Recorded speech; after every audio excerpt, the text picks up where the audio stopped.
Magandang hapon mga ka-happy hour. Narito ang mga balita para sa MBC TV Network News Update 3 PM edition.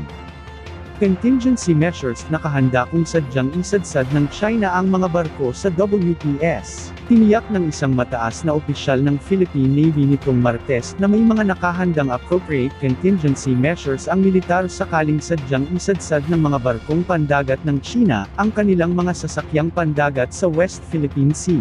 Ayon kay Rear Admiral Roy Vincent Trinidad, tagapagsalita ng PN for the WPS, sa Philippine Navy at sa Armed Forces of the Philippines sila aniya nakabase at hindi sa mga haka-haka. Gayunman, may nakahanda silang mga contingency para sa anumang posibleng kaganapan. Tumanggi si Trinidad na ibunyag ang mga detalye ng mga hakbang na ito, dahil sa mga konsiderasyong pangseguridad. Ang pahayag ay kaugnay ng insidente noong June 7 kung saan isang barko ng Chinese Maritime Militia na may bow number 16838, ang sumadsad sa Reef 1 malapit sa isla ng Pag-asa, dahil sa masamang panahon. Makalipas ang ilang oras, nagawang alisin ng barko ang sarili sa pagkakasadsad. Dagdag ni Trinidad, agad silang nakipag-ugnayan sa National Task Force for the West Philippine Sea at sa Philippine Coast Guard, nang matanggap ang ulat ukol sa insidente. Paliwanag ng opisyal, agad na nagpadala ang PCG ng rubber boat upang masuri ang kalagayan ng mga sakay ng barko at ng kagamitan nito. Walang naiulat na nasaktan at wala ring agarang ulat ng pinsala sa kapaligiran.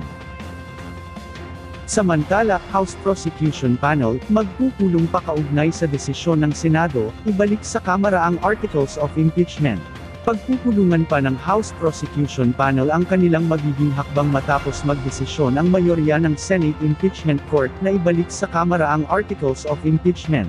Ayon kay Batangas Representative Jervil Luistro, anuman ang kanilang magiging tugon ay magiging desisyon ng buong prosecution panel.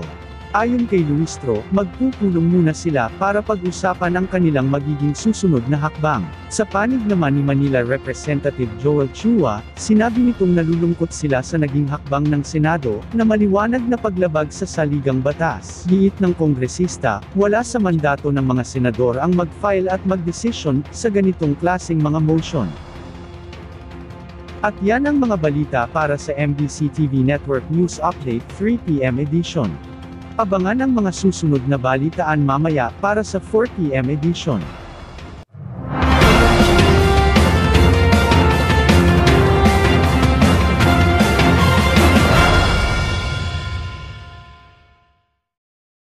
Mga ka-happy hour, kung gusto mong manood ang mga balita sa MBC TV Network News Update, mag-subscribe sa aming YouTube channel, i-like ang aming Facebook page, at i-follow sa aming TikTok account.